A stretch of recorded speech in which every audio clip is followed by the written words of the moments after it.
¿Qué tal, don José María? Muy bien, que ya me han publicado en el Catopléfaro de Nacional. Ah, muy bien, muy bien. Pues ya lo leí. Sí, se publicó en la Nueva España Sí, también. ya lo leí. Sí, yo tengo, sí, muy bien. No, pero aquí... Pero déjamelo porque quiero hacer... Ah, perdón, perdón. Sí, sí. Ya te darán la... Ahí se ve muy bien porque se ve muy nítido. El... Hombre, claro, mucho mejor que la Nueva España.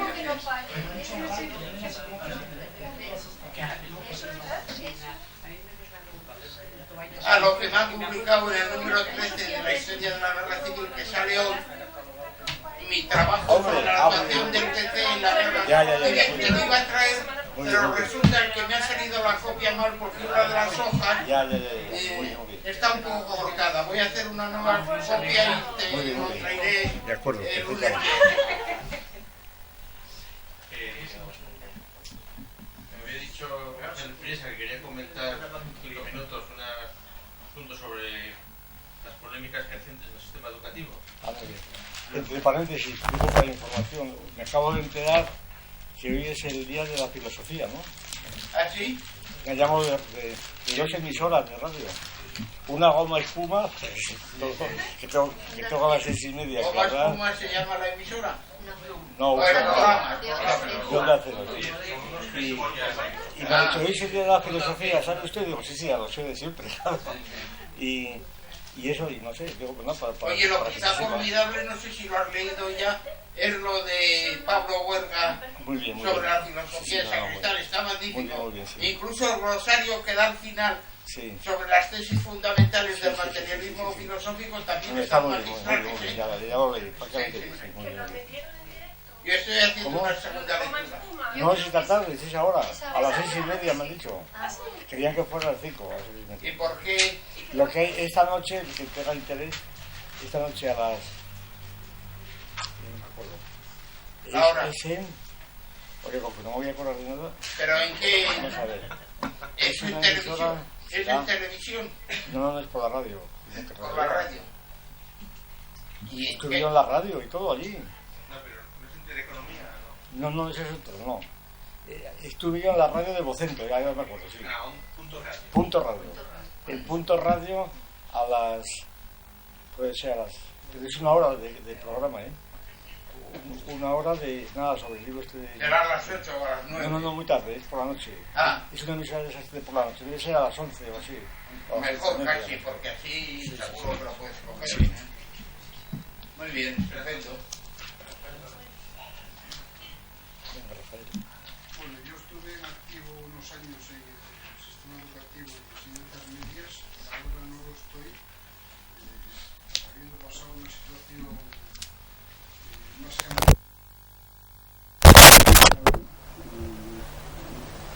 aunque lo haya sido provisionalmente por lo menos, ¿no? El artículo este se titula Polémicas recientes en el sistema educativo. Es una acumulación de datos relacionados con temas que están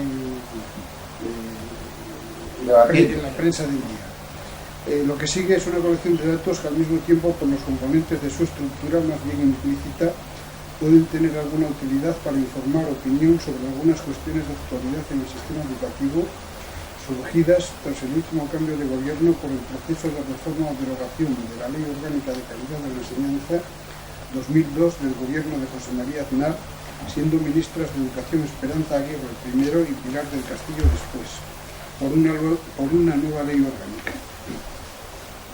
Cuestiones que están presentes en relación con el paso de un gobierno conservador a uno socialista, con sus legislaciones respectivas, son la relación entre enseñanza pública y enseñanza privada, el sistema de gobierno en los centros educativos, temas de organización o estructuración general del sistema educativo en sus diferentes tramos y ciclos, valoración de rendimientos o resultados, etc. Hablamos de la enseñanza no universitaria, la universal y obligatoria y la no obligatoria.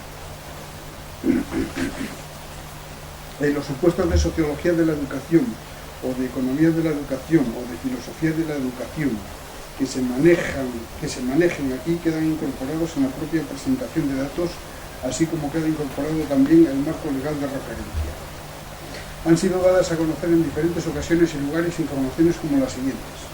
En Asturias, en el año 1995, un 37,7% de la población con edades comprendidas entre los 25 y los 34 años tenían títulos de BUP, COU o FP, frente al 16,8% que eran titulados universitarios. Es decir, entre titulados en enseñanza media y titulados universitarios sumaban el 50% de los jóvenes de ese tramo de edad. Por otra parte, si en 1977 solo un 6% de los individuos comprendidos en edades entre los 20, sí, y los 34 años tenían estudios superiores, 20 años más tarde, en 1977, la proporción llega casi a 3 de cada 10, superándose esa relación en el año 2001.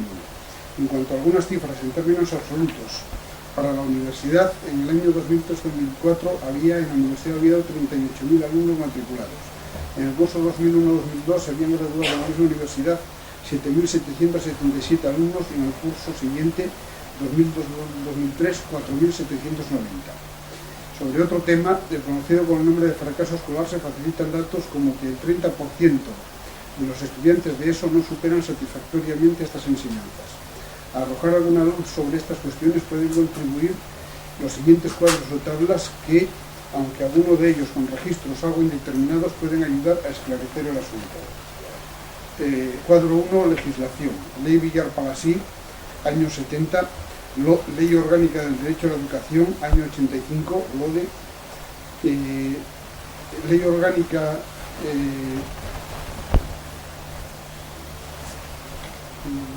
Ley de Ordenación General del Sistema Educativo, año 90, LOGSE, reestructuración del sistema, reestructuración del currículum de la enseñanza universitaria, reformando la ley del 70, LOPEG 95, Ley Orgánica de Participación, Evaluación y Gobierno de los Centros Educativos, LOPEG 95, y LOCE 2002, Ley Orgánica de Calidad de la Enseñanza. Las citadas, llevada a cabo por uno de los gobiernos de Aznar. Se establece un cuadro con las relaciones entre tramos educativos y edades de la población escolar en la ley Villar-Palasí, paralelamente a cómo queda establecido el mismo tema en el caso de la LOGSE. Tramos educativos, EGB, en la ley Villar-Palasí, EGB, edades 6-14, BUP 14-17, PREU-COU 17-18, FP, primer grado 14-16, segundo grado 16-19, FP 14-19. LOGSE, tramos educativos, primaria 6-12, ESO, primer ciclo 12-14, ESO, segundo ciclo 14-16, bachillerato, 4 especialidades 16-18, módulos FP, tipo 3, condición bachiller, condición para matrícula, tipo 2, condición para matrícula, segundo ciclo de ESO, tipo 1, condición no haber superado ESO de recuperación social. Bueno, este es un sumario de la legislación del 70 hasta el 2002 con la ley de calidad y actualmente pues con la que salga en el 2005, ¿no? El cuadro 2, absentismo escolar en la España contemporánea, tasa de escolarización en la enseñanza primaria y total de sin escolarizar, año y edades, en 1880, de 4 a 14 años, tasa de escolarización 51%. Niños sin escolarizar 1.666.000. 1932 no se indica edades, 1932 es educación primaria, se sobreentiende, tasa de escolarización 52%, o sin escolarizar 2.115.638. 1951 de 6 a 12 años, o sea, en la posguerra, a principios de los 50, tasa de escolarización 49,5, sin escolarizar 2.160.895. 1965, en la época del desarrollo de la años, tasa de escolarización 5, sin escolarizar 796.000. Analfabetismo de la población año en en 1867 el 78%, en 1875 el 76%, en 1920 el 45%. Son datos tomados de otros autores por Carlos Lerena en Escuela, Ideología y Clases Sociales en España, en la edición de 1986. Aparato crítico para la valoración de estos datos en relación con la forma en la que fueron tomados, pues no aparece. Cuadro 3. Estas son unas cifras que tienen un carácter más absoluto y el aparato crítico va en este caso. Cuadro 3. Alumnado total en enseñanzas no universitarias y distribución por tramos de enseñanza, 1970-1985, cifras en miles. Cursos, 1970-71, preescolar 830.000, EGB 3.930.000, FP 152.000, porcentaje de FP en la enseñanza media 9%, BUPCO 1.521.000, porcentaje de BUPCO en la enseñanza media 91%, total de alumnos en la enseñanza no universitaria 6.433.000, 1975, preescolar 920.000, EGB 5.473.000, FP 305.000 y porcentaje de FP en enseñanza media 27%, BUPCO 818.000, porcentaje de BUPCO en enseñanza media 72%, 1979 80, preescolar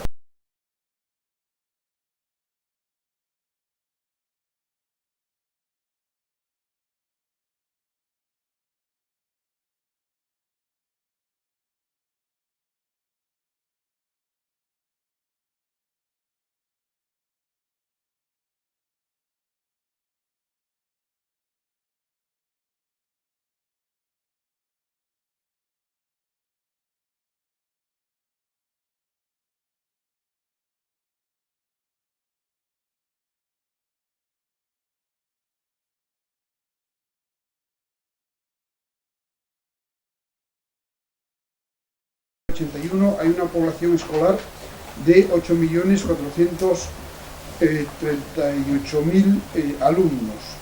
Con un incremento del 31% se puede hacer la valoración, con un incremento del 31% en 10 las tablas años. que digo yo que quizás es mejor fotocopiarlas, porque si no... ¿Se puede hacer una fotocopia? Sí, es que están... Es una lectura... Ya, leído Porque si no leído no retienes bien, ¿no? Es que es mejor verlo en la tabla. Se distribuye fotocopia, es mejor hacer fotocopia se distribuye. Estás en la reunión, sí.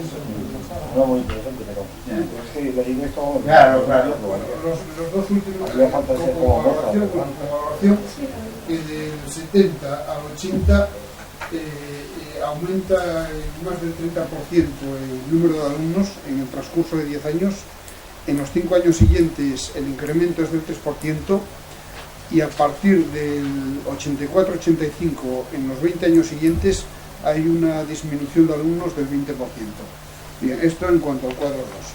En cuanto al cuadro 3, son datos sobre matrículas en la enseñanza pública y en la privada en educación primaria.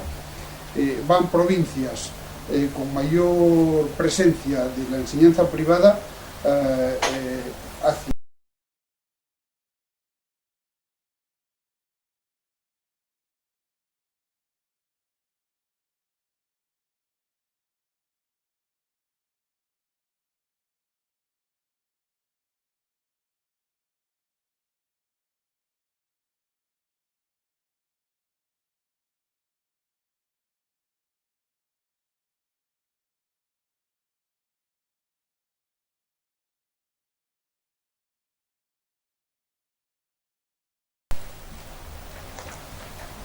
datos sobre matrícula en la enseñanza pública y en la enseñanza privada, distribución del alumnado por tipo de centro. Estos son datos sobre lo mismo, pero del 2005-2006. Se mantiene relativamente.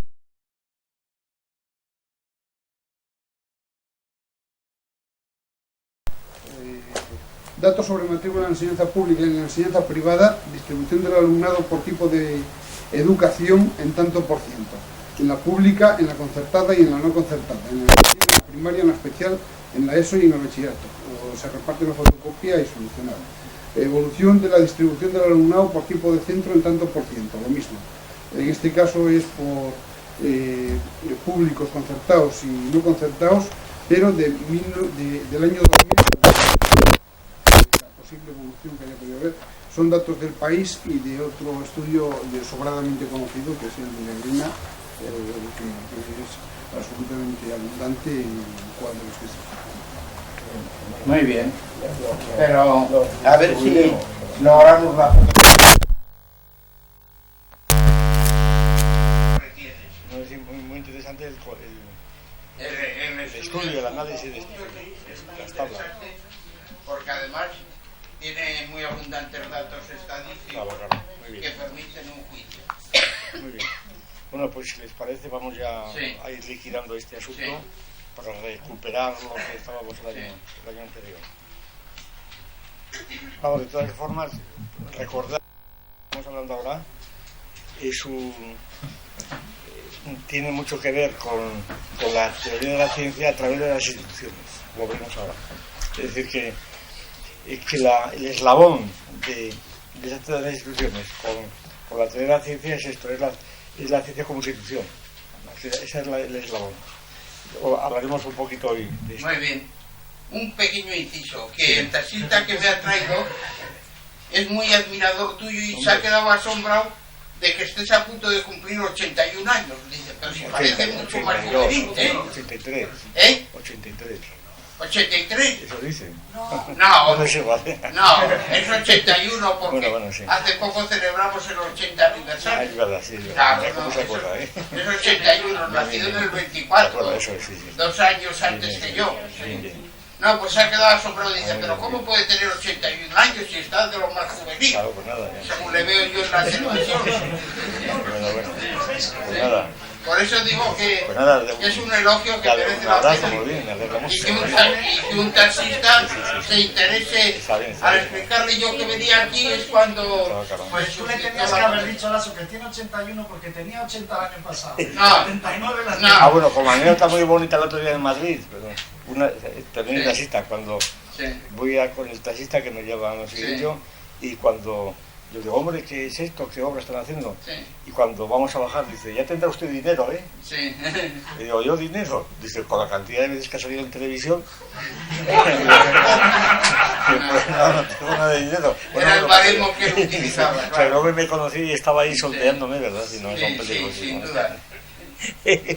Fíjate qué composición de lugar se había hecho el hombre, ¿eh? No, además le he dejado más asombrado diciendo que ahora estás trabajando mucho más que anteriormente, que ya trabajabas bastante. Bueno, eso no es trabajar. Porque has publicado El trabajo es un montón asalariado. de libros en poco tiempo. El trabajo es trabajo asalariado, como sabes tú muy bien por Sí. el máximo. Sí, El trabajo es fuerza por espacio, ¿no? Sí, El sí, otro. sí. De eso nada. Sí, sí. Bueno, pues nada, vamos a Sí. ir liquidando esto ya. Sí. Hoy habíamos pensado hacer un resumen de la idea general de institución. Es decir, las características de la institución. Así es en lo que quedamos. Por eso quedamos en esto, ¿no? Unas características, 5 o 6 características generales de institución. Como categoría Sí. antropológica, claro, como categoría. Bien. La primera, pues es una especie de definición. Primera, son 4 o 5, ¿no? 5 o 6, bueno. La primera viene a ser pues una especie de definición, pero vamos, no es una definición, son más bien características diferenciales de otras cosas, de otras realidades no institucionales, ¿no? La primera es partir de las instituciones como unidades culturales, ¿no? en el despiece del todo complejo, ¿no? Son las unidades culturales de carácter sistático originariamente. Sistático quiere decir, recuerdo, totalidades sistáticas, Sí. que son totalidades, porque tienen partes, por supuesto, partes en este caso más corpóreas, están los cuerpos por ahí necesariamente, y además formando pues una totalidad compacta. Ejemplo, una totalidad sistática y por tanto una institución sistática es, pues, por ejemplo, una familia concreta y determinada, una familia que vive en el cuarto izquierdo, ¿verdad? En el número 20, cuarto izquierda, vive la familia tal. Esa es una institución sistática. Ahora, si yo digo el conjunto de familias que viven en tal calle, en esta calle, entonces eso es una unidad sistemática, porque entre ellas no puede no haber ninguna relación. Entre sistática y sistemática, sí. Es decir, la sistasis es constitutio, es una palabra estoica que es constitutio, constitución. Sí. Y sistemática pues es el sistema, ¿no? Dicho de otro modo, la unidad sistémica es de carácter ontológico, incluso físico, mientras que la unidad sistemática es de carácter lógico, taxonómico, por ejemplo, ¿no? Y la distinción, claro, esencial, aunque se confunde constantemente, porque en las concatenaciones causales lo que actúa son las sistáticas como natural. Es decir, la clase de las familias es la distinción entre elementos de una clase y la clase. La clase pues no tiene causalidad. Sí. El ejemplo famoso que ponemos el otro día, tomado de las famosas cuestiones de clases lógicas y clases sociales. Sí. Es decir, el proletariado, tal como se define en el marxismo, el proletariado es una clase lógica, porque es el conjunto de todos los trabajadores que ocupan un papel esencial en la producción y que en principio no están unidos entre sí. Claro. Por eso el proletario de países unidos, ¿verdad? Sí. Es decir, cuando se unen, el eslogan del manifiesto. eso es, sí, cuando se unen en el bloque que se unan, allí será una totalidad sistática. Claro. Eso es. Y entonces lo que actúa realmente es la unión, no la clase. Claro. La cuestión es, luego estaban aquellos famosos problemas pues de la época de Poulanzas y de Althusser y de Sartre, en los años 60, ¿no? Sí. Cómo se pasa de la clase lógica, de la totalidad sistémica a la sistemática. Y solían hacer también la distinción en clase en sí y clase para sí. Eso es. La clase en sí y la clase para sí, que es una distinción de Hegel, luego tomada por Poulanzas y bien. Sí. Y entonces, yo recuerdo, tú también te acordarás mucho mejor que yo, haber tenido grandes discusiones porque resultaba que se suponía que la clase de los trabajadores estaba ya establecida como el proletariado, pero que le faltaba la conciencia para sí. Entonces venían unos individuos de Madrid a darles unas conferencias para meter la conciencia para sí. Para que adquiriesen la conciencia que era la clase de los intelectuales que metía el espíritu a la clase en sí. Entonces el mecanismo era que cada elemento de la clase, si no se concienciaba, la palabra concienciación, ya está dicho todo, claro, se concienciaba eso. Había una concienciación que era un concepto realmente que se las trae desde el punto de vista materialista, ¿no? Se concienciaba y entonces es como si esta conciencia podía ser espontánea de cada elemento. Reflexionaba, decía, anda, que soy un proletario, ¿verdad? Y estaba concienciado. O bien porque otro se lo decía, mira, cuidado que eres un proletario. Era un proceso mental. Claro, este criterio aquí no tiene ninguna aplicación, porque el criterio sería lo que se llama concienciación no es tal cosa, sino que es la reorganización de una serie de elementos en una totalidad sistémica, es decir, la relación social de unos con otros, por ejemplo, ¿no? Es lo que constituye la clase B. Y entonces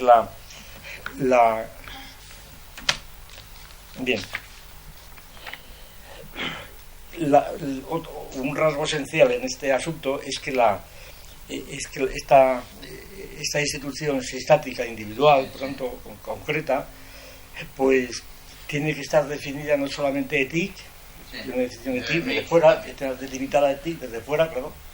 Es decir, es una realidad de esta familia, tiene que estar localizada ahí, ¿verdad? Por ejemplo, lo que fuera, ¿no? Y al mismo tiempo tiene que tener, desde ese punto de vista de TIC, tiene que incorporar componentes EMI que tengan que ver congruentes con la institución. Es decir, que si no tiene componentes EMI no existe. Claro. Es los ejemplos que ponen. Es imprescindible la perspectiva EMI. Pero dentro de la TIC, esa es la cuestión. Sí, claro. No es simplemente una cuestión de conciencia, es simplemente que y además lo EMIC está introducido no como conciencia, sino desde el punto de vista operatorio, desde el punto de vista del sujeto agente, que es el contenido genuino del concepto de EMIC de Pike, ¿no? Es decir, el sujeto es consciente no porque se dé cuenta, sino porque es agente operatorio, es decir, porque hace operaciones. Hace operaciones. Y entonces cuando no si tienes una organización de carácter puramente ETIC, pues no es institución, es otra cosa, ¿no?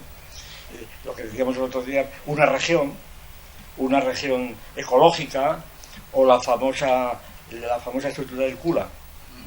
Sí, la estructura del Kula de los collares, que tal como se describe, pues no, allí no tienen conciencia de esa institución nadie.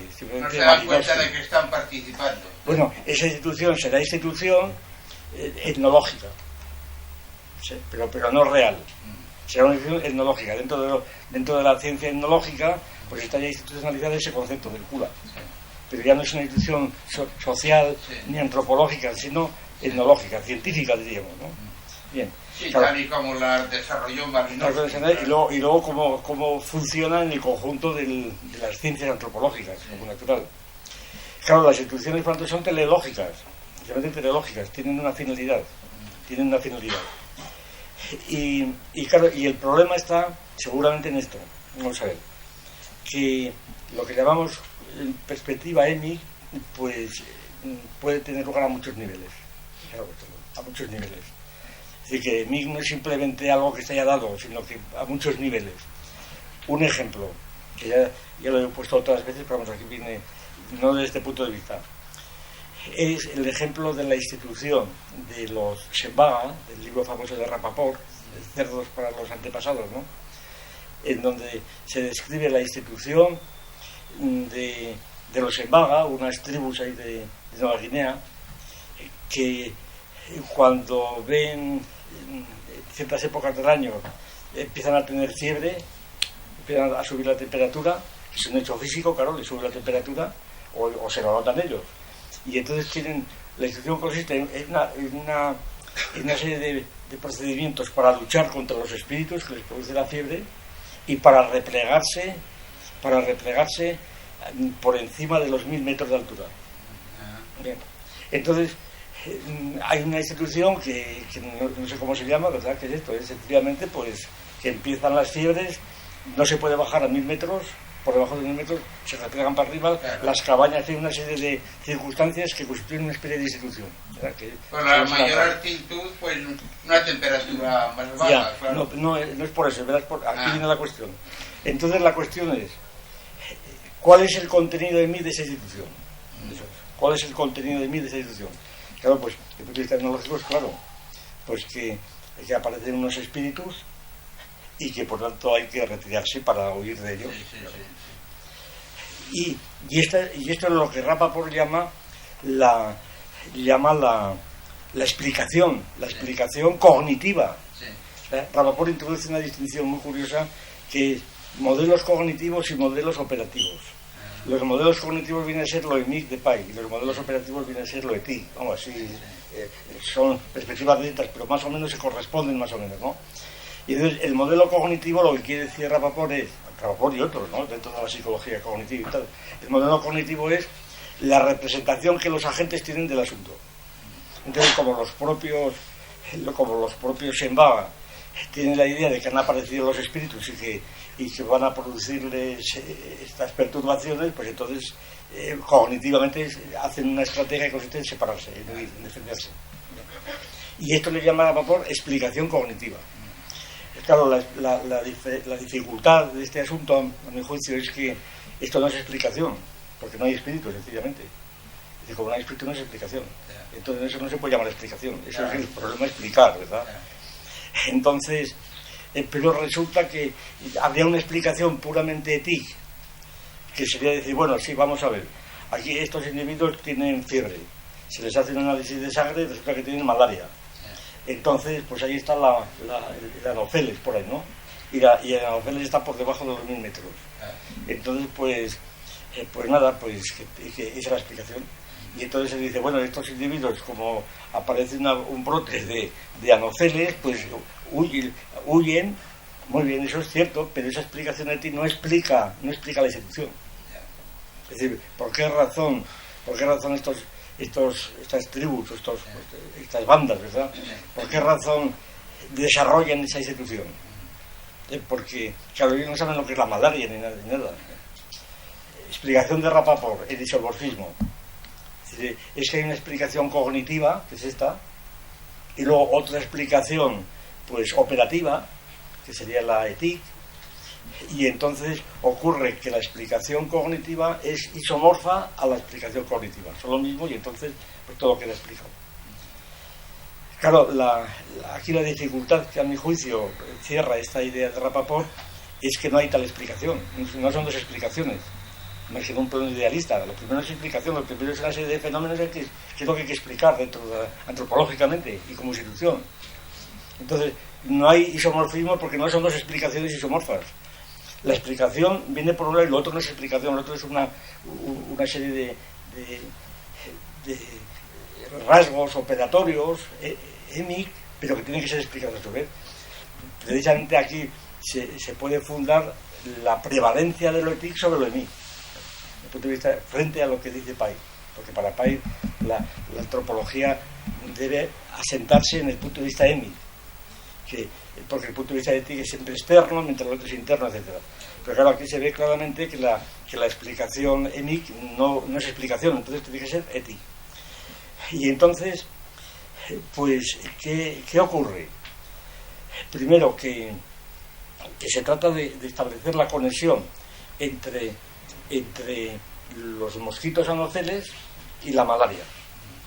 Claro, la malaria y los espíritus de los embaga, los anoceles y la malaria.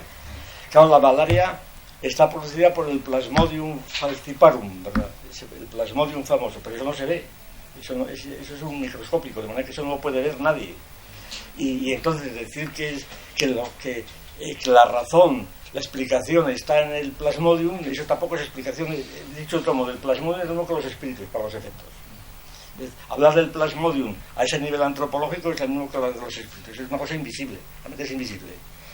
Por tanto, la cuestión es que efectivamente los mosquitos pues tienen una relación causal con la malaria y con las defensas consiguientes. Bueno, total, que a mí me parece que la situación es la siguiente, que hay que regresar hasta una situación tal en la que valga tanto para los Sembaga como para los fisiólogos o los médicos una situación que sea común, ¿verdad? Que sea común para explicar esto. Y entonces esta explicación común, vamos, yo creo que a mí me parece que no tiene más misterio. Es sencillamente el poner en fundamento las relaciones de causalidad. Es decir, los Sembagas se han dado cuenta de algún modo que abajo están los mosquitos que les pican. Se dan cuenta y esos mosquitos son los que les pican, pero lo que no saben ni pueden saber el mecanismo de transmisión de esos mosquitos a otros, no pueden verlo de ninguna manera. Porque hace falta que tuvieran un microscopio y demás cosas, ¿no? Entonces, la explicación es que por debajo de 1 metro está la causa de la enfermedad. Y esa explicación es común a los Sembaga y a los médicos occidentales que van por ahí, o que fuera, ¿no? Esa es la explicación. Entonces son diferentes niveles de precisión de esos mecanismos causales. Es decir, y lo de los espíritus pues es una forma no absurda, sino es verdadera, es una forma verdadera de explicar la cosa, aunque vaga y oscura. Realmente hay espíritus, es decir, hay algo que causa la malaria, ¿verdad? Y eso es suficiente para explicarla. Y ulteriormente se va viendo de todo.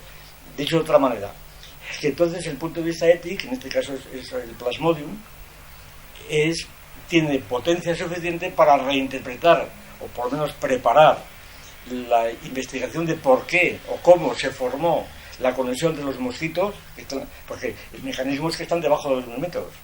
O sea que esos son los puntos de vista ético, ¿verdad? Debajo de los 1 metros hay eso.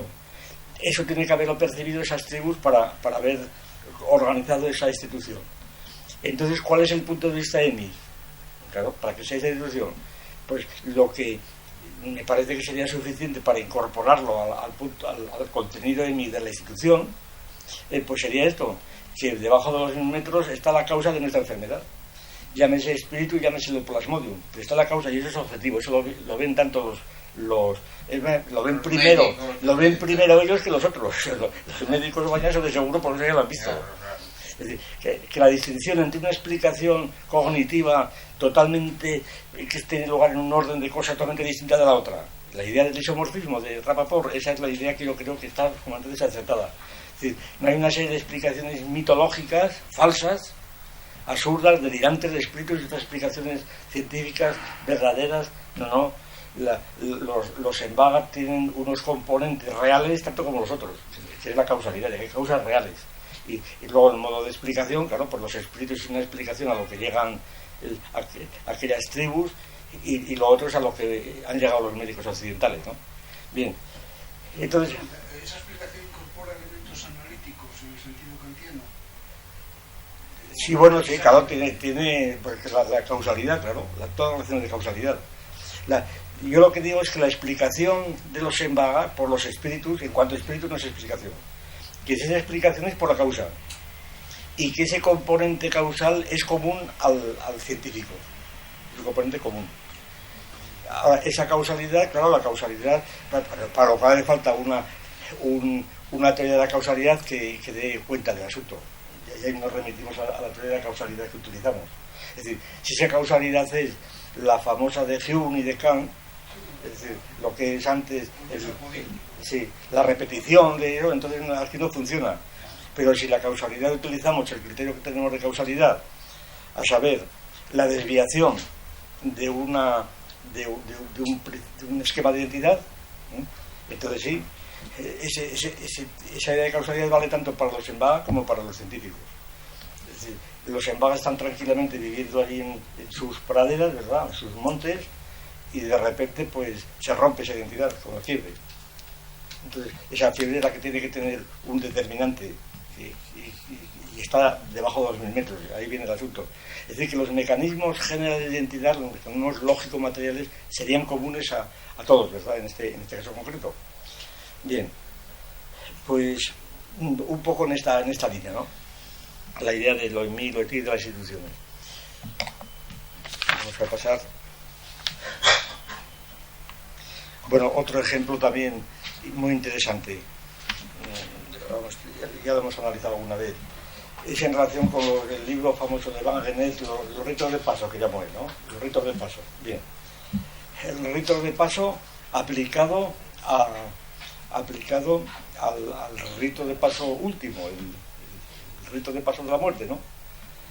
Claro, el rito de paso, ¿qué es lo en mí? Desde el punto de vista de mí, los ritos de paso, ya sabemos, están definidos, yo creo, correctamente, porque tienen un punto de partida y un punto de llegada. El primer rito de paso, los rituales de nacimiento, de recepción en la sociedad, ¿no? Bautizo, imposición de nombres, un ritual de paso donde se hace una ceremonia en todas las sociedades, todas. Un ritual de paso. En algunas es muy complicado, en otras no es complicado. El bautismo, en otros el abuelo tiene que morirse porque hasta entonces el alma suya no va al nieto, ¿verdad? En Borneo, en fin, todo lo que se quiera. Pero el ritual de paso es el recibir un nuevo elemento de la sociedad. Luego, el otro rito de paso, pues el de la adolescencia. El pasar de la niñez a la adolescencia. Entonces ahí la fenomenología es impresionante. Yo hace 4 o 5 años está publicado, me hicieron dar una conferencia a un congreso de médicos sobre la adolescencia, precisamente. Entonces eran ritos de paso y allí hablé mucho de esto y de esto que voy a hablar ahora. Entonces, otro rito de paso famoso, que es matrimonio, claro. El estar soltero, estar ya casado. Otro rito de paso que es la boda, etcétera, etcétera. Y luego viene el rito de paso de la muerte. Todos los problemas funerarios, los ritos funerarios de paso. Ahora bien, la diferencia es total, porque el rito de paso funerario, salvo el que cree en la inmortalidad del alma, no está el rito de paso. El alma no pasa y se acaba, ¿verdad? Que no hay rito de paso. Por lo tanto, llamarle rito de paso era una exageración de Van Genet y de toda la cuadrilla, ¿verdad?, que tiene allí. Es decir, claro, en mí es un rito de paso. En mí, desde luego, es un rito de paso porque es ver, pues ya sabemos, todas las oraciones y todos los rituales están encaminados a poner alimento al muerto, para el fin, están pensados en mí y todos los rituales se explican en mí por el paso a otro mundo, ¿verdad? Pero, claro, si la muerte no es eso, si la muerte es, como muchas veces hemos dicho, la transformación de un organismo vivo en cadáver, entonces el paso es transformación de un individuo en cadáver. Ahora bien, la cuestión es si esa transformación, es claro que es que en nuestros días pues ya está asumida porque es la incineración o lo que fuera, ¿no? Evidentemente pues es una transformación más, es un rito de paso. Entonces la incineración sería un rito de paso propiamente, pero ya no tendría el sentido funeral que tenía antes, ¿verdad? O el entierro, simplemente el entierro. Claro, la teleología de que hablamos, la teleología es particular de cada institución, no en general. Es decir, ¿por qué razón cuando en mí el rito de paso es ir a otro mundo, se comprenden todas las ceremonias de los ritos de paso que describe Van Gennep, claro, los antropólogos? Ahora, cuando se niega que haya paso, en el sentido de que es el mismo individuo que va a otro lado, entonces, ¿qué sentido tienen esos rituales? Es decir, ¿por qué se entierra a la gente?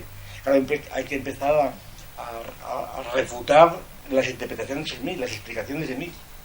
Es decir, se entierra, como sabemos, uno de los criterios de hominización es precisamente enterrar los cadáveres.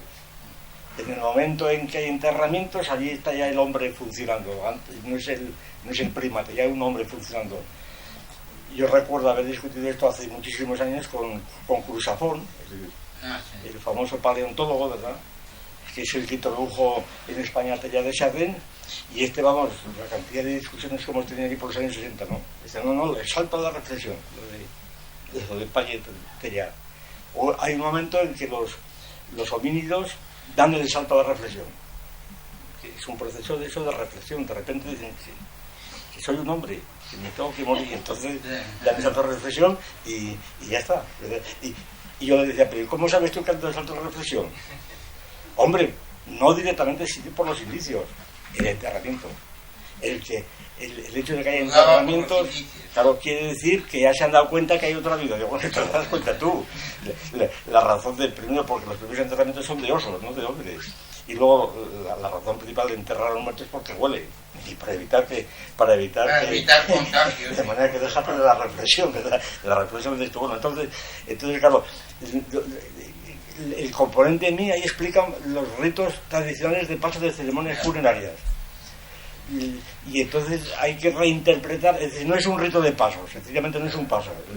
La incineración es un paso, ya es pasado, ¿verdad? Oye, pero lo que me ha llamado la atención es que los primeros enterramientos eran de osos. Sí, de osos, las cuevas de Russell, sí. Las cuevas de Russell no, sí. Los primeros, sí, pues es muy, vamos, está muy aceptado, ¿no? Supongo que en cualquier momento saldrá otro descubrimiento, vamos. Pero eso está. Yo eso lo he visto pues mucho en Obermayer, en muchos sitios, y además con los enterramientos en Suiza, y son unos osos que están en unas cistas, allí unos cráneos de osos enterrados. Claro. Es muy curioso. Es muy curioso, sí. Que es una refuta que yo se lo decía Cruzafón, me acuerdo. Mira, explica si tuviera la reflexión los osos o los hombres, ¿verdad? Claro. ¿Qué pasó allí? Bueno, total que entonces el componente en mí de las instituciones pues ya se ve lo complejo que es, lo difícil que se hace. Por ello, esto que estamos haciendo aquí es una cosa muy, muy general, ¿verdad? Porque normalmente pues en cada caso es distinto. Bien, el segundo rasgo, o sea, el primero valga vale, porque ya digo, estoy yendo muy deprisa para poder terminar esto ya. El segundo rasgo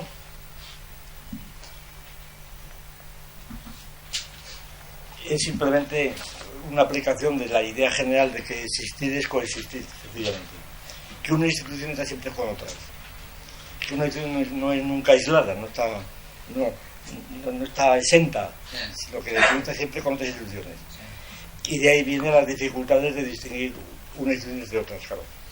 Es decir, una institución está siempre involucrada o protegida con otras, y además la institución, en cuanto a totalidad zoomérica que decíamos otro día, pues consta de partes que son instituciones a su vez, hasta llegar a las elementales que por definición ya no tienen partes.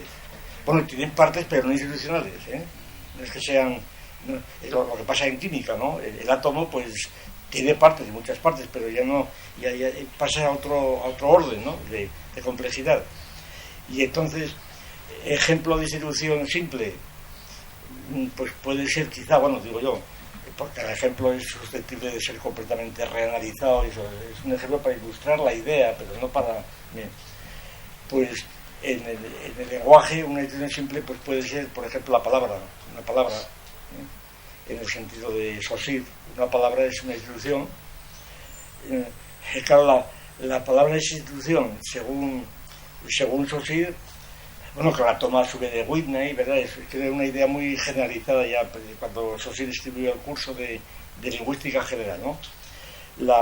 La institución, dice Saussure, la palabra es una institución porque es arbitraria en cuanto al significante y el significado famoso, ¿no? La conexión de significante y significado es arbitraria y por tanto es tan artificiosa, dice él. Hombre, no tanto como como el andar con las piernas. Las piernas son para andar, la laringe no es para hablar, pero muy cerca anda, ¿verdad? Porque emite ruido y tal. Ahora, y el asignar a cada sonido, ¿verdad?, pronunciado de un modo u otro, asignarle un significado, eso ya es una institución, eso es una cosa artificiosa, totalmente artificiosa, y es una institución que se cristaliza socialmente. Bien, entonces, si la palabra es una institución, en el sentido que designa objetos, que a su vez son instituciones, eso es, que a su vez son instituciones, entonces si esto es un micrófono, la palabra micrófono es una institución dentro del vocabulario, ¿no? Y esto es una institución, por la relación de significante y significado. Eso no quiere decir que la palabra a su vez no tenga elementos. Ahora, ¿son instituciones? Esa es la cuestión. Son instituciones gramaticales, sí, porque si no, no hablaríamos de ellas. Pero no son instituciones reales, ontológicas, son instituciones lógicas, diríamos. Es decir, son las sílabas. Las sílabas. ¿Cuándo empiezan a ser las sílabas? La mejor prueba es lo tardío del alfabeto, ¿no? Es decir, como el alfabeto, la escritura alfabética no ideográfica, es decir, la escritura que supone un análisis del lenguaje, pues se atribuye al siglo VII a.C., ¿no? La escritura alfabética. Claro, porque la ideográfica no hace el caso, ¿no? El alfabeto fenicio, claro, por ejemplo. Y la escritura alfabética supone analizar la palabra en sus partes, claro. Los fonemas, los monemas, etcétera, analizarlo y a las sílabas. Y este análisis, claro, que es el que da lugar a la articulación, pues este análisis ya supone que son instituciones pero gramaticales. Pero la institución viene determinada por el significado. Hay un ejemplo muy bonito, vamos, que se puede poner, que se me ocurre ahora, del paso de los significantes a los significados como institución. El ejemplo está inspirado en Lactancio, en el libro famoso de Lactancio, Las instituciones divinas. Lactancio es un escritor eclesiástico que siglo IV, instituciones divinas, donde habla del cristianismo. Y entonces llama instituciones significa esto que hemos dicho otra vez. Instituciones son, pues, como principios fundamentales de la doctrina cristiana. Como los elementos de Euclides son los principios fundamentales de la geometría, que también se llaman instituciones de Euclides. No son los axiomas propiamente, no son los axiomas, son los principios, pero en el sentido de teoremas, los puntos de la doctrina, los puntos doctrinales fundamentales, ¿no? Porque luego la axiomática ya es adaptar estos principios al sistema aristotélico, pero eso es una cosa posterior de los escoliastas alejandrinos de Euclides. Son igual que Gallo, instituciones de Gallo, no es que sean los principios del derecho, sino son las instituciones fundamentales, la herencia, lo que fuera, la propiedad, instituciones fundamentales. Bueno, pues Lactancio dice en que se propone hacer las instituciones, una delimitación de las instituciones del cristianismo doctrinales. Son 7 libros, me parece, entonces pues va hablando de las diferentes instituciones. Y el libro 7º dice, y por fin llegamos al tejado. Todo lo anterior son los cimientos, las paredes, las vigas y tal. ¿El tejado sería el concepto de divinidad? Él lo pone en la felicidad. La felicidad. Por eso me acuerdo yo de la relación al tema de la felicidad. Entonces, que estuve leyendo el libro de Lactancio, los tomos están publicados, que además es un autor pues muy heterodoxo, es decir, que San Agustín lo critica mucho, porque expone un cristianismo pues completamente mal interpretado todavía según los teólogos posteriores, ¿no? Vamos, entonces, a lo que voy es a esto. Cuando Lactancio está pensando en instituciones doctrinales, como podrían ser jurídicas o geométricas, en este caso teológicas, ¿no? Y entonces compara las instituciones con una casa, el libro es con una casa con cimientos, con muros y tal, y el último libro es el tejado. Está prácticamente diciendo que una casa es una institución también, ¿no? La casa es la institución. En la casa, ¿por qué no llama la institución entonces a los cimientos, a los muros y al tejado de la casa? Es lo mismo, porque si llama institución al libro séptimo, sobre la felicidad, es porque es el tejado, es la unidad que forma, que él cree que reúne todo, cierra y protege de todo lo demás, claro que. Bueno, pues entonces las instituciones están siempre unidas unas con otras, y entonces aquí se plantean los problemas de la separación. Claro, hay instituciones, aquí aplicamos tal vez la simple, hay instituciones que no tienen que ver unas con otras que están interferidas, otras que están compuestas unas de otras. Es decir, hay instituciones complejas y luego hay complejos de instituciones, es decir, conjuntos de instituciones que no es propiamente una institución. Luego lo veremos rápidamente. Bien, bueno, pues seguimos adelante. Bien, aquí es el punto central. Uno de los puntos centrales es este: las instituciones son racionales. Ese es el punto más fuerte de la exposición. Las instituciones son racionales. ¿Qué quiere decir esto? Pues ya lo que decíamos el año pasado. El sentido de esta tesis es no solamente que las instituciones son racionales, sino que la racionalidad es institucional. Es decir, que solamente, según esta tesis, solamente hay racionalidad a través de una institución. Por consiguiente, que la racionalidad no es una cualidad lisiológica del hombre, el hombre es animal racional, ¿no? Sino que no es que no lo sea, pero si el hombre es racional no es a través del cerebro o del alma, esa es la cuestión, las famosas cuestiones del alma. El hombre es racional porque tiene espíritu, o porque tiene un cerebro y una corteza cerebral, ¿verdad? Que son las explicaciones pues fisiológicas y tradicionales. Según esta tesis, el hombre es racional porque tiene instituciones. Es decir, la racionalidad no consiste en el alma ni en el cerebro, porque no, ya es el cerebro, ya soy materialista. No, eso es exactamente igual de subjetivista que el otro. Suponer que el cerebro es la fuente de racionalidad es tanto subjetivismo como suponer que es el espíritu, ¿no? Y entonces, claro, porque el cerebro no es nada, el cerebro es, también tiene el cerebro una lagartija o lo que fuera, ¿no? Entonces, la racionalidad, claro, el cerebro interviene esencialmente para... Por eso se suele llamar cerebro reptil. Es una fase, diríamos, de la evolución. Sí, claro, ya lo sé, sí, el cerebro reptil, la época del reptil. Bueno, pero la lagartija yo lo he dicho en otro contexto, es simplemente para poner un caso donde el cerebro no implicaba una gran racionalidad. Bueno, por lo menos no nos consta que la lagartija, aunque decía uno que a lo mejor los cangrejos saben hacer raíces cuadradas, decía uno, y no lo desconocemos, pero bueno, ese era el de Unamuno. Bueno, una buta de... Sí, era por los sentimientos. Decía Unamuno que lo importante es el sentimiento, sí, y no la razón. Y cuando dicen que los hombres son racionales, dicen no, los racionales pueden ser los cangrejos que hacen las raíces cuadradas. En cambio el hombre no tiene los sentimientos, el cangrejo no tiene los sentimientos de los hombres, etcétera, etcétera. Bueno, pues la idea de racionalidad tiene este alcance. Es decir, la racionalidad que atribuimos a los hombres por definición desde Aristóteles, ¿verdad? Por tanto, que lo irracional, la famosa cuestión de lo racional y irracional del hombre, ¿no? Que lo racional del hombre está en las instituciones, eso es. Y que cuando las instituciones cesan, entonces lo que llamamos racionalidad desaparece. No tiene aplicación, es otra cosa diferente, ¿no? Tampoco se quiere decir, ya hemos dicho muchas veces, que absolutamente el todo complejo se agote en instituciones. Es decir, no toda la cultura, no todo lo que llamamos todo complejo del material antropológico es todo institucional. Ya lo hemos visto, el cura no es institucional, por ejemplo, ¿no? Y estas muchas cosas no son institucionales. Hay multitud de cosas que no son instituciones. Pero la racionalidad estaría, según esa tesis, a través de las instituciones.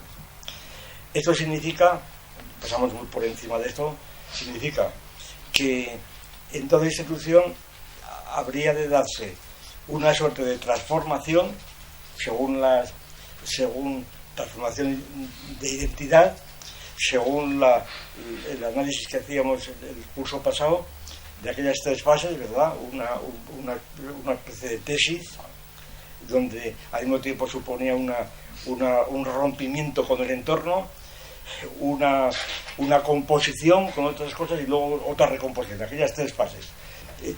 Esto constituye un método para ir analizando institución por institución en qué consiste la racionalidad según esto. Es decir, que no es simplemente que la racionalidad esté atribuida, sino que tiene que estar demostrado en cada caso. Y naturalmente hay que operar con un concepto de racionalidad lo suficientemente operativo que permita el análisis. Bien, por lo tanto, esto simplemente es una metodología para analizar. Y entonces las distinciones más importantes a este respecto son que hay diversos estados de racionalidad. Están aquí representados en esta... Vamos, lo voy a pasar muy por encima esto porque si no nos detenemos aquí. Que hay diferentes estados de racionalidad según los tipos de identidad que se juegan aquí. Aquí se distinguen una racionalidad simple y una compleja. O de primer orden, de segundo orden. Simple en el sentido de que la racionalidad en cuestión solo se atiene a una línea de variables, diríamos, o a varias, pero sabiendo decididamente que no es a todas, ¿verdad? Sabiendo que no es a todas. Es decir, que la racionalidad, la institución, procede según una determinada línea o conjunto de líneas que no agotan el campo, y sabe que no agotan el campo.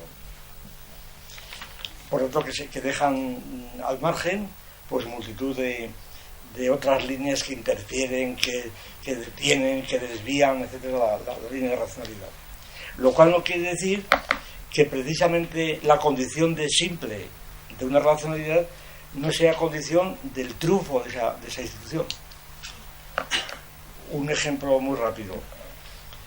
En un juego de ajedrez, el que empieza a jugar al ajedrez, está jugando al ajedrez, pues puede organizar una jugada, ¿verdad? Un plan, una estrategia, decir, bueno, voy a hacer esto, y entonces, sin tener en cuenta el contraataque que puede tener el otro.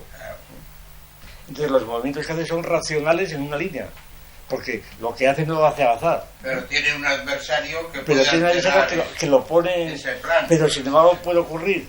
Bueno, y que dice el ajedrez, dice una batalla, dice una operación política, dice cualquier línea de juego, ¿no? Es decir, el que está haciendo una línea, pues simplemente se confía, ¿verdad? En las batallas eso es clarísimo.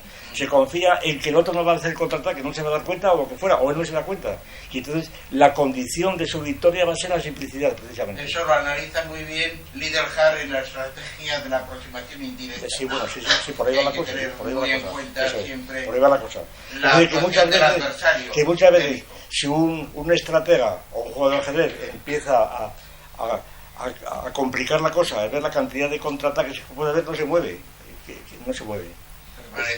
Permanece pasivo, es decir, empieza a decir otras cosas que no se mueven. Es decir, es el argumento de la flecha. Empieza a decir, bueno, antes de esto, y no se mueve, no prorrumpe. Entonces, de algún modo, pues, para que una institución sea racional, tiene que arriesgarse, de algún modo, ¿no? Bien, o sea, simple y compleja cuando la institución pretende contener todas las líneas posibles, cosa que no lo consigue prácticamente nunca en algunas circunstancias. Bien. Entonces la racionalidad empieza a ser ya muy limitada, como vimos, por las instituciones. Bien. Y luego la otra clasificación es en abierta y cerrada. Abierta, pues es cuando la racionalidad de las transformaciones sencillamente nunca garantiza, no garantiza que pueda haber, que no haya variables de contraataque, que está garantizado, y por eso es abierta. Es decir, a tumba abierta, ¿verdad? Que empiezan uno a jugar o se lanza una batalla a tumba abierta a ver qué pasa, ¿no? Porque no tiene otra solución o por lo que fuera. Y entonces aquello es una racionalidad pues abierta. Ahora, cuando están todas las medidas tomadas y se supone que queda garantizado que no va a haber otras variables, que no puede haberlas además, entonces sería cerrada. Sería el caso de la ciencia y de la técnica. Y entonces estaría totalmente la teoría del cierre, una palabra, estaría todo cerrado y sabrías que aquí, según ahí está la cuestión, y en qué condiciones se puede garantizar que un determinado campo está cerrado. Está cerrado. pues ahí está que el cierre absoluto no se puede garantizar, tiene que ser siempre en relación con una definición del campo. Por ejemplo, un cierre puramente formal o parcial es la teoría del silogismo de Aristóteles. Manejando la lógica de clases, sabemos que si dadas las premisas se da la conclusión necesariamente, ahí no hay forma, está totalmente garantizado. Aquello es absolutamente apolítico, como dijo Aristóteles, pero claro, solamente en el terreno de la pura lógica formal. En el terreno de la física quizás se podría decir que está cerrado, o que se presenta a ti la axiomática de Newton, aquello está cerrado. Es decir, no puede haber absolutamente otras cosas que no estén descritas en los axiomas. Ahora, de hecho, las hay, claro, de hecho resulta que las hay, o puede haberlas, pero tal como estaba planteada la mecánica racional, claro, estaban agotadas las variables, era esto y no cabían más en el campo. Es lo que decía Laplace cuando le preguntó a que Dios no hace falta Napoleón sobre la existencia de Dios. Dice, esa hipótesis para mí es innecesaria. Claro, eso es. Claro. Es decir, que no puede haber otras variables allí. Realmente está agotada. Que no hay variables ocultas, en una palabra. Pero como luego resulta que hay variables ocultas por todos lados, o como se quieran llamar, ¿verdad? Entonces resulta que no queda agotado el campo. En el caso de la mecánica está todo cerrado, pero luego resulta que sumerges todo el sistema solar o las galaxias en otros procesos más amplios, y aquello empieza a cambiar, la gravedad y cambia todo, y la velocidad, en fin, entonces ya has cambiado de campo. Claro. De manera que entonces de aquí se deduciría que una racionalidad absoluta de controlar todas las variables es prácticamente imposible, que siempre está desde algunas definiciones previas del campo en que te mueves. Esa es la cuestión. Bien. Y nada, se cruzan las dos y van dando por distintas combinaciones naturales. Bien, pasamos aquí. Bueno, el punto también lo voy a pasar muy por encima. El punto más importante es la distinción entre instituciones subjetuales y objetuales, ¿verdad? Es el punto central. Es decir, instituciones en donde figuran explícitamente y directamente sujetos operatorios. Una ceremonia, por ejemplo, que está hecha realmente por individuos, ¿no? Por sujetos operatorios, que tienen, por tanto, una conciencia de lo que están haciendo. E instituciones en donde no está directamente implicado el sujeto operatorio, que son las instituciones objetuales. Pero, por ejemplo, un edificio, ¿no? Un edificio es una institución. Y lo interesante aquí es lo siguiente. Me estoy acordando de la famosa teoría de Lavater-Lossier, aquella teoría de la cabaña primitiva, ¿no? La cabaña primitiva, un abate del siglo XVIII que tuvo una teoría muy curiosa del origen de la arquitectura griega, ¿no? Del templo griego. Es decir, hay en un bosque crecen 4 árboles encuadrados, ¿verdad? Y además crecen sin ramas, las ramas están por arriba, y no sé qué pasa, que las ramas desaparecen, bueno, total que son 4 pies derechos. Luego en otros árboles superiores caen unas ramas y forman allí una especie de tejado a 2 vertientes, y ese es el templo griego.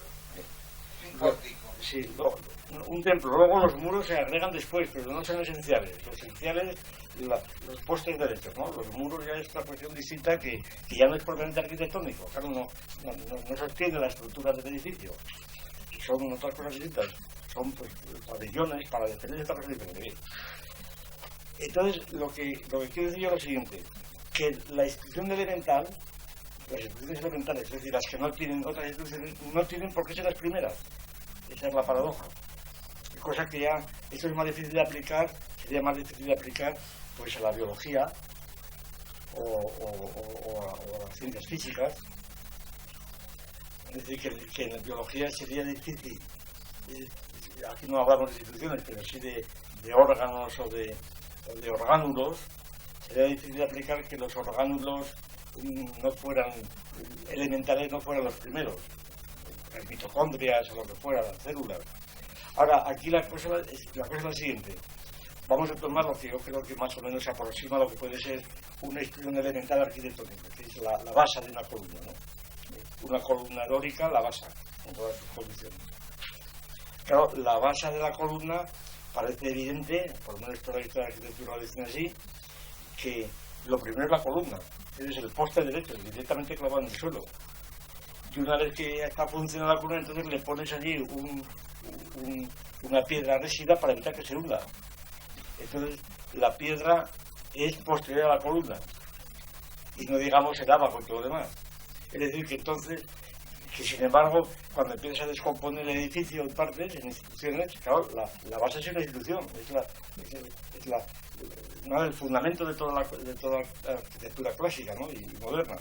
Y entonces, este elemento de la institución que ya no tiene otras instituciones arquitectónicas, aunque las tenga físicas y de otro tipo, que es parte formal, no material, de la institución compleja, es parte formal, que ve una base ya sabe que hay una columna detrás, y que ve la columna ya sabe que hay un frontón, etcétera. Ya son partes formales del todo, suponen el todo. Porque que hay partes elementales que son posteriores que no son embriones, que no son partes sino. Y precisamente de aquí se deduce pues la posibilidad, que muchas veces hemos hablado, de la verdadera historia del arte, a mi juicio, la verdadera historia interna del arte, y concretamente de la arquitectura o de la música, ¿no? Historia interna, en el sentido de que hay un orden de sucesión de las partes y una novedad totalmente inmanente, una novedad inmanente que no viene propiamente del genio creador del artista, que eso es otro mito metafísico, ¿verdad?, sino que viene de la propia estructura material de las instituciones, lo que hemos llamado diamorfos algunas veces. El hecho de que la razón para tener las partes formales y materiales, el hecho de que una columna, vamos a volver al ejemplo, una columna luego se descomponga en partes, de ahí salen nuevas formas distintas. Yo ponía un ejemplo en aquella conferencia de Murcia con Miguel Ángel, aquellas columnas que están totalmente artificiales puestas donde Miguel Ángel, el manierismo, inventa completamente una estructura nueva. Aquello supone la ruina de instituciones anteriores.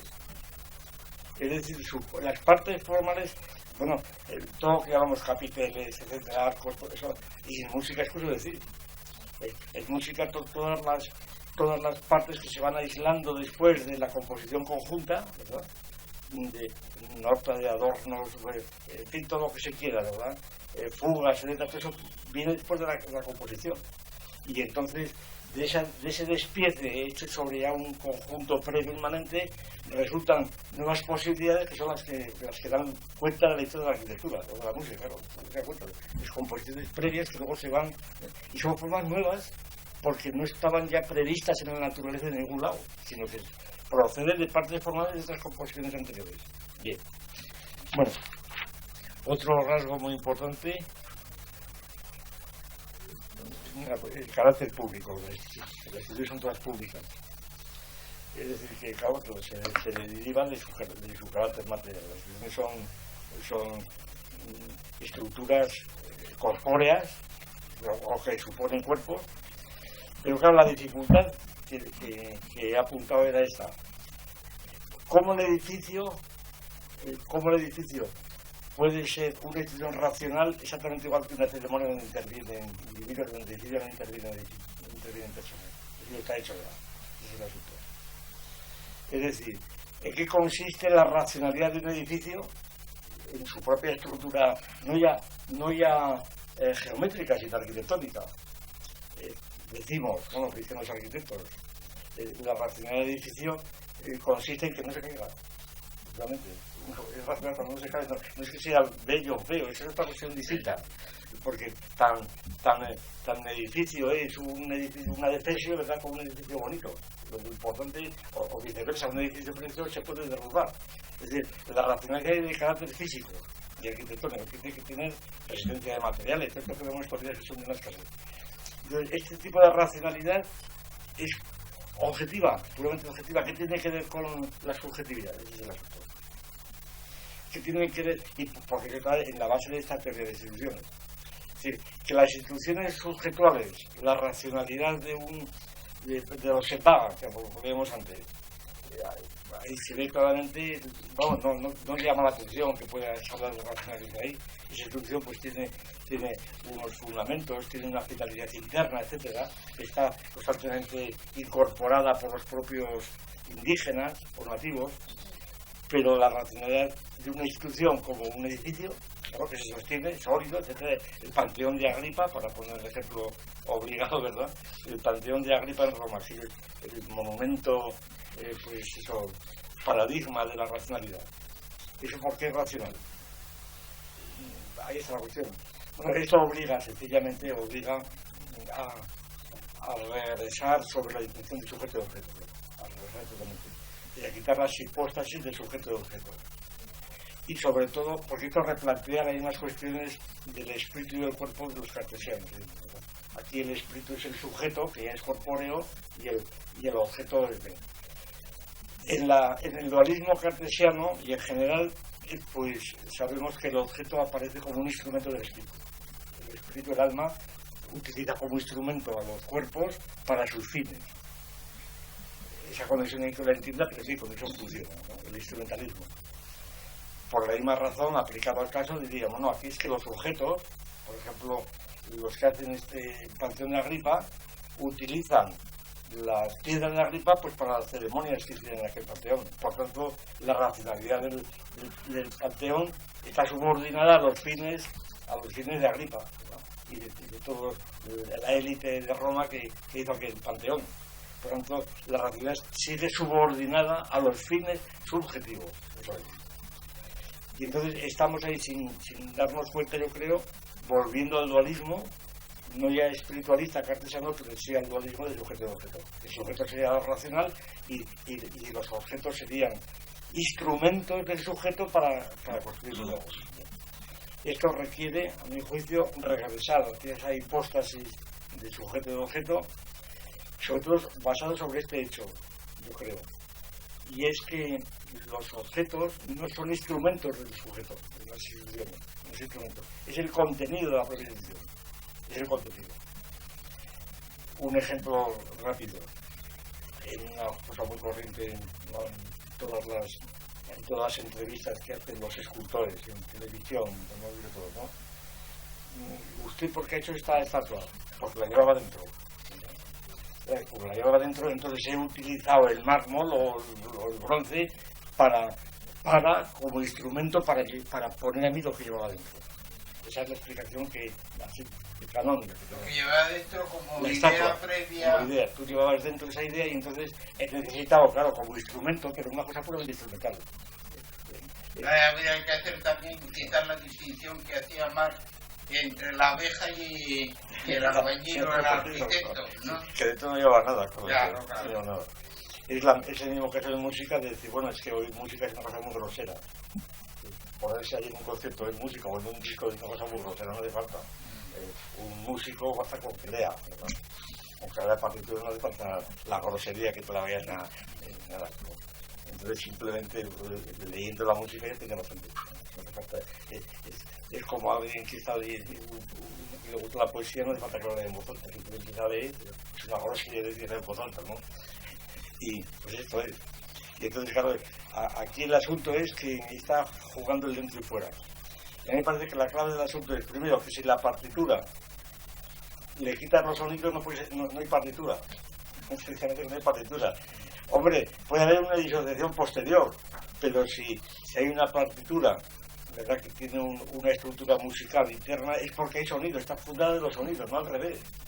La tergiversación se produce porque en la práctica primero está la partitura y luego la interpreta el músico, ¿verdad? Y parece que la música es por la partitura, pero a su vez la partitura estaba fundada en el otro. Ahí quizás podría plantearse el problema de Beethoven, que era sordo y no oía los sonidos. Claro, no oía los sonidos, sí, pero los había oído antes, claro. Sí. Y además los oía, se ponía un palo en la boca y con el piano oía algo, sí, algo oía. Y cuando dejaba de oír, hacía una cosa que no hay que ir bastante. Tenía que dejarlo, porque no habían dejado ahí, era una música irreal, no era música. El escultor lo mismo. El escultor lo que lleva dentro es precisamente lo que estaba fuera antes. Claro, es el bulto, la piedra.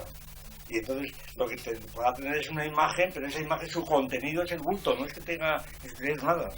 Entonces tiene la imagen de otro bulto. Por tanto, no es que lleve dentro nada, lleva dentro lo que antes estaba fuera. Por tanto, sencillamente que en la racionalidad subjetiva está ya el objeto, es lo que quiero decir. En la racionalidad de los sujetos están ya las cosas. Y por tanto las relaciones, pero sin embargo es tan taimada esta distinción que es dificilísimo machacarla y destruir las hipóstasis de sujeto y objeto, porque es que realmente luego hay disociación, efectivamente, y se dio por las relaciones, no tiene ningún misterio. Y entonces la idea de que una institución, en la escultura, ¿verdad?, pues la escultura sea racional, o la arquitectura, vamos a poner arquitectura, porque esto plantea otra cuestión muy interesante que ya la hemos estudiado otras veces, a saber, que la racionalidad arquitectónica es de unas características totalmente distintas de la pictórica, por aquello de que la pintura todo lo resiste, como la escultura, aquello de Catalina de Rusia, ¿no? Puede caer. Ahí está, aquello de Catalina de Rusia, que el papel todo lo resiste, hablando de los filósofos y los políticos, ¿no? El papel todo lo resiste, puedes decir lo que quieras, dice, pero la política no, porque hay que escribir en la espalda de los ciudadanos que es muy sensible. El político tiene que escribir en la espalda de los ciudadanos que es muy sensible. Claro, la política pues no lo resiste todo. Pero tú puedes hacer una utopía y el papel es exactamente igual lo mismo, o las palabras. Entonces la cuestión es que entonces la poesía o la pintura es racional, necesariamente, pues parece que no, ¿verdad? Pues puede ser completamente debida al azar o lo que fuera, de otro tipo de racionalidad. Por tanto, no es una institución, más que en los aspectos puramente externos, como puede ser el marco, el cuadro, etc. Ahora, la arquitectura, que a mí me parece modelo de racionalidad artística, claro, tiene que tener la racionalidad que consiste en sostenerse, principalmente, sostenerse y tener varias plantas y tal, y tener comunicación con la historia, etc. Entonces, ese tipo de racionalidad está en el objeto, no está en el sujeto. Cuando la piensa el arquitecto, lo piensan no como que tenga algo en su interior, está pensando en el propio objeto, el logo es el objeto, y la racionalidad del sujeto viene del objeto, no al revés. Es decir, que entonces no es distinguible sencillamente una cosa de la otra, me parece. La racionalidad está en el objeto, en la composición de objetos. Naturalmente esa composición es antrópica, eso es evidente, no se componen solos. Esa composición es antrópica, pero eso no quiere decir que sea subjetiva, quiere decir que están conjugadas de algún modo. Es decir, que el sujeto es un modo de vincular partes del objeto y las partes del objeto están vinculadas por el sujeto. Es una conjugación, la idea de conjugación se explica aquí muy bien. Bueno. Cuando hablan de la salida de los materiales... Sí, ahí está, ahí interviene otro aspecto, pero... Entonces ya interviene en plan de partes materiales, claro. De partes materiales intervienen ya cosas que en principio no controla el arquitecto, sino el geólogo, el químico, ¿verdad? Le queda por bueno. Pero el arquitecto tiene que dominar la resistencia de los materiales. Sí, bueno, pero tiene que dominar la electricidad para hacer los cálculos como arquitecto, pero claro. Le es nada ya. Le da por el geólogo, por el químico, lo que fuera, claro, o por el físico, porque o bien que él actúe como geólogo, o que él actúe como geólogo, pero si no le viene dado, claro, sobre todo cuando es una cosa, hombre, cuando se hace una cabaña, pues no hace falta, digamos, no hace falta ni... A ver, pero esta cuestión es muy interesante porque define los dos momentos, los dos estratos de las partes materiales y formales. Es decir que, anda. Bueno, pues lo dejamos así entonces. A la radio. Ah, la radio, La emisora dijiste que era... Punto radio. Punto radio. Punto radio. Pero no sabemos todavía la hora. Vamos a ver. Esto nada más que es para entregar que yo había pensado. Vamos a ver. Sí, que me están esperando. No puedo más.